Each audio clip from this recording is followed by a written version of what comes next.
ষষ্ঠ শ্রেণী থেকে দশম শ্রেণীর শিক্ষার্থীদের অর্ধবার্ষিক পরীক্ষা নিয়ে জরুরি নির্দেশনা। তাই ভিডিওটা অনেক গুরুত্বপূর্ণ। ভিডিওটা কেনাটানি সম্পূর্ণ দেখবে। যারা এখনো চ্যানেলটি সাবস্ক্রাইব করেনি চ্যানেলটি সাবস্ক্রাইব করে রাখবে। তোমাদের প্রত্যেক স্কুলের স্বাস্থ্য অধিদপ্তর থেকে নির্দেশনা দেওয়া হয়েছে মাস্ক ব্যবহার করতে হবে। তো তোমাদের এখন অনেকে বলতেছো যে পরীক্ষাটা হবে কি না, করোনার প্রকোপ বেড়ে গেলে পরীক্ষাটা নাও হতে পারে। এটাই হচ্ছে তোমাদের জন্য আসল নিউজ। যদি করোনা বেড়ে যায়, স্কুল কলেজ বন্ধ হয়ে যেতে পারে, তখন তোমাদের স্কুল বন্ধ হয়ে গেলে আর পরীক্ষা হবে না, অর্ধবার্ষিক পরীক্ষা আর নেওয়া সম্ভব হবে না। যদি করোনা না বাড়ে তাহলে তোমাদের পরীক্ষাটা হবে যথাসময়ে। যথাসময় না হলে কয়েক সপ্তাহ পিছিয়ে দিতে পারে, কিন্তু পরীক্ষাটা হবে।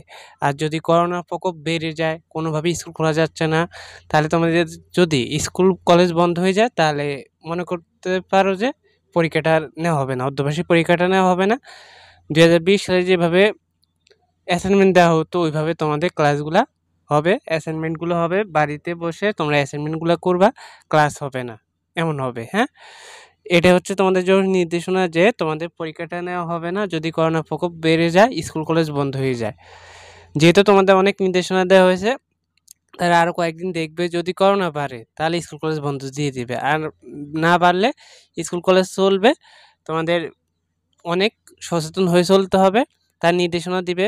দেখবে স্কুল খুললে বলবে মাস্ক ব্যবহার করে স্কুলে যেতে, আরও নির্দেশনা দিব, ওই নির্দেশনাগুলো ব্যবহার তোমাদের মেনে চলতে হবে, স্কুলে যেতে হবে, আর পরীক্ষাটা হবে। তোমরা প্রিপারেশন নিতে থাকো। অনেকে বলতেছো যে স্কুল কলেজ বন্ধ হয়ে যেতে পারে, প্রিপারেশন নিচ্ছ না। পর থেকে প্রিপারেশন নাও, পরীক্ষাটা যথাসময়ে হবে। ধন্যবাদ সবাইকে, আল্লাহ হাফেজ।